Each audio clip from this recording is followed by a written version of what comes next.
Hey there, it's time for the next installment of my retrospective of the Monster Manual. First edition, 5th edition. And we're to D is for Dragon. Dragons obviously are a big part of fantasy, and of course fantasy role-playing like Dungeons & Dragons has its roots in a lot of folklore and fairy tales. And of course, there's like a zillion dragons in that. Now, in 1981, when I was 12 years old, and I had my Monster Manual, oh boy, my imagination was just spurred on by these chromatic and metallic dragons. Now, if you go back to the Mold Vase set, which came out in the 70s, and you take a look at the dragon entry, it's got white, black, green, blue, red, and gold for some reason. And I remember, I think there's a gold dragon in X2. Let's see if I can find it. These are a little out of order. Here we go. Yeah, at the time I owned this module. And of course, this is module X2. Module X1 came as part of the basic set. And of course, everybody knew that, Isle of Dread. I've done my own Gately-ified version of Isle of Dread called Isle of Doom, which I ran with my kids. They absolutely loved it. It was this dark fantasy, survival, horror, Cthulhu thing, and boy, did it work. And you can definitely see hints of that in my own setting and system, Elan's, that has a lot of that footwork reconstituted there. So anyway, back to this. This had, I do believe this module had a gold dragon in it. And I was, yeah, here you go. Is it? It's this thing here, the Maiden and the Unicorn. The woman is actually a gold dragon in human form. And this became, in my young mind, a very prominent character. And in my adventuring party in 6th grade, they killed a gold dragon, not that particular one. They killed a gold dragon. They said, well, how much are the scales worth? And I was like, it's worth 1 million gold pieces. That always stuck in my head. So anyway, page here explaining about what the heck dragons are. Now in this version, they're in alphabetical order, but they're mixed metallic and chromatic. Chromatic means like colors like black, white, red, blue, and green. And of course, there never was a yellow or purple dragon, at least in these books. I believe in Dragon Magazine they had them. But in the new Monster Manual, it's divided amongst the different dragon types. So you got all the chromatic dragons in one section, and then you've got a lot of, you have the metallic dragons in the next section. Well, why is there something in here? Oh yeah, a little 3x5 card. So anyway, so that's how they're split. In the older one, and in this one you've got a wormling, a young, an adult, and an ancient. So they give you 4 different types. And in the original one, it was just a D8 per hit die, it was. So let's say a black dragon had 8 hit dice. So the smallest one, the hatchling or whatever it was called, would have only 1 hit point per hit die, and so it would only have like 8 hit points. I think that's how it worked. So anyway, and they had rules for subduing dragons, and of course in this one they had like genus and species Latin names, like the brass dragons is Draco Impudentus Gallus. Brass dragon, did I say black or brack or something like that? So anyway, and then here is your first appearance of the chromatic dragon, Tiamat. And like the demon names, Tiamat is from mythology. I think it is Babylonian mythology, I'm not sure. And of course, it was like a hydra with 1 head of each. And let me tell you, we were losing our minds over this. These great ideas that went in there, and it's really amazing. And I'm just imagining Gary Gygax is just like typing all this up. He's typing it. And then, of course, these young artists are getting assignments. They're making these little black and white illustrations. This, I think, comes directly from the box cover of one of the things. Yeah, check this out. So the basic set, late 70s. Let's see if I can pull this out. There you go. So that's kind of the inspiration, if not the no, is it the exact? No, it's definitely not the exact same illustration, but you get the idea. And so a lot of these basic ideas were, you know, they were developed at this time, and they find their way into, of course, modern day versions of the game. So you have Platinum Dragon, Bahamut, and I think that's it, Silver, White, and then of course you have Dragon, Dragon Turtle, Dwarf, and all of these Monster Manual humanoids get large entries that talk about their organization and all of these wonderful things. And that was a big part of fantasy, was these races, and it would not be small numbers of them. Like dwarfs here are number appearing, which is not in the current Monster Manual, I don't think, is 40 to 400. So, you know, roll 4d10 and multiply by 10, and that's how many. And then, of course, it gives how it breaks down, like they've got clerics and fighters of higher levels in there. And so that completes the Ds. Do you want to talk just a little bit more about dragons? So first off, let's, since we have time, wow, where are we? 6 minutes. Okay, cool. So as I mentioned in previous videos, the Monster Manual came first, then the Fiend Folio, then Monster Manual 2. Now the Fiend Folio I don't think had any dragons in it. Let's go ahead and just see if we can find the D section in here. Oh, no, they did. They had Oriental dragons. So there you go. That's what they were called. And, of course, it was like, let's see, Dragon Oriental. Yes, that's right. So they had, you know, different Panlung, Coiled Dragon, Shenlung, and stuff like that. So, okay, cool. So they did have dragons in the Fiend Folio. I just forgot about those. What I don't have here to show you is Fizban's Treasury of Dragons. I don't know why. Mine is like just AWOL. It must have got put in the wrong thing. And so anyway, does Monster Manual 2 have any dragons? Let's take a look. Let's see, Demodand, Minor Demons. And so Monster Manual 2 was more like a what is it, like a compendium, for like just drawn from other sources. Me, like making my own Monster Manual now, the Elan's Monster Manual, and by the way, it's going to be about 700 pages long. And believe me, I'm going to do it, because I'm cracking at about 2 to 4 pages a day. And that is, guys, it's a lot of typing, it's a lot of creativity, it's a lot of expansion of really wonderful ideas. All right, so anyway, yeah, Cloud Dragon, Fairy Dragon, so you just have different Mist Dragon, Shadow Dragon. Shadow Dragon, I don't know where it first appeared, but this is one you'll see reappearing in a lot of different publications, especially Forgotten Realms. Dragon Horse. Yeah, that's it. Drelg, Dreider, Duergar. All right, and you have, back here, you have Yol Dracolisk. And the Dracolisk first made its appearance in this wonderful module, which I've mentioned before.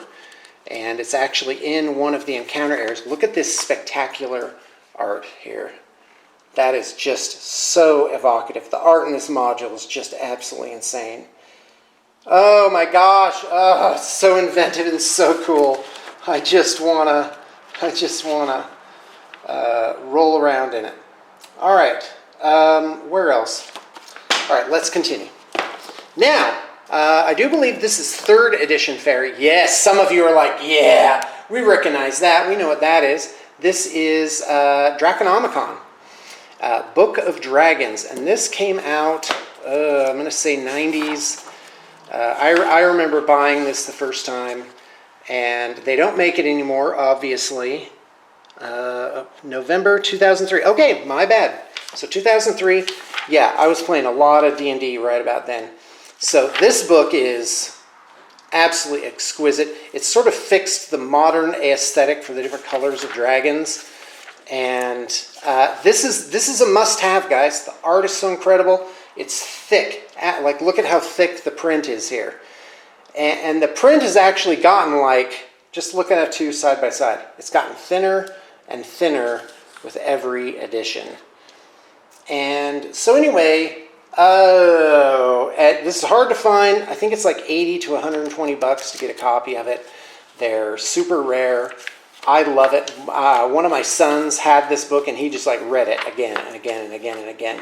He absolutely just adored this, and we took a lot from it. A lot of it just scales directly because it's basically the same game to 5th edition, and there's really not a problem with it. So Draconomicon is really amazing. You should know that this exists, and of course in 5th edition, the good thing about 5th edition is they do make the 4 different ages of dragons, and I think that's very convenient.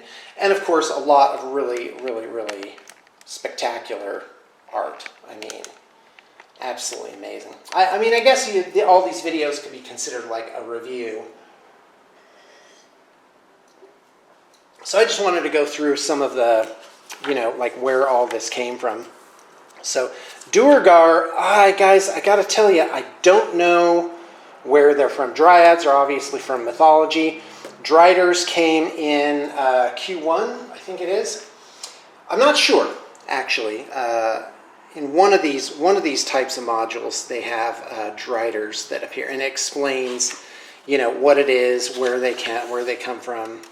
Let's see, Yokel.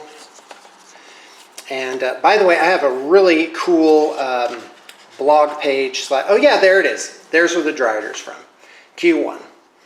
And yeah, so, and that explains basically what their deal is. No psionic abilities or weird stuff. I wonder how they stack up, because a lot of the abilities got kind of slurped out of this, and yeah, I wonder. Yeah, these guys had high intelligence, only a +1 here. See, Fey innate spellcasting, spider climb, sunlight sensitivity, multi-bite. This version would have paralyzing attacks, and the modern one does not have that anymore. So generally, my recommendation is start collecting this old stuff, if not for nostalgia, but to have this really great resource to ramp up your guys, and make them interesting. Duergar, I'm racking my brains. Maybe you guys can help me out. I'm not sure where it is that they first make their appearance. There's something in Descent of the Depths of the Earth, but I think that's the Svirfneblin that they encounter. Yeah, I can't find it fast enough, guys. I'm sorry. Yep, so there you go, guys. We've now completed the Ds, and there's just so much exciting stuff to talk about. It's really cool.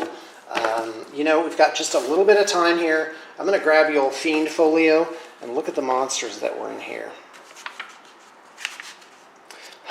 That's funny.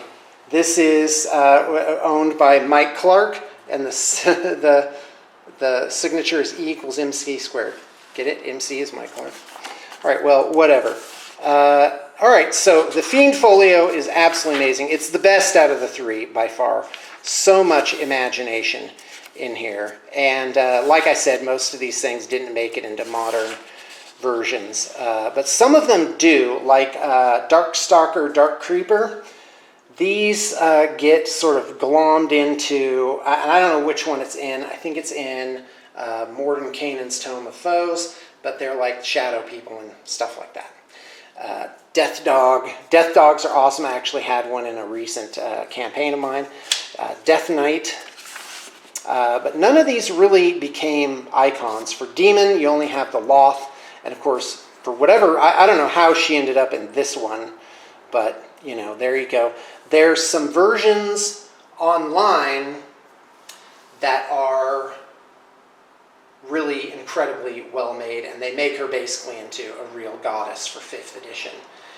But those weren't even powerful enough for my games, which are completely stupidly overpowered, like super heroic levels.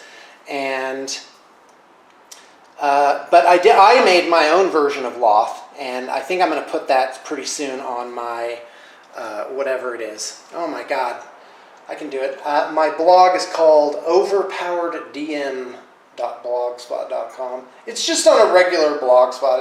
It's nothing fancy. And what is it? But I call the website OPDM, which is taken already on the web registry. But anyway, but I have some really cool monsters on there, and they are generally for 5th edition. So I'm going to put my own version of Loth. My version of Loth was insane. Like, she was just batting the heroes, or like they were all optimized. They had these amazing magic items. Excuse me, I need to take a drink of water.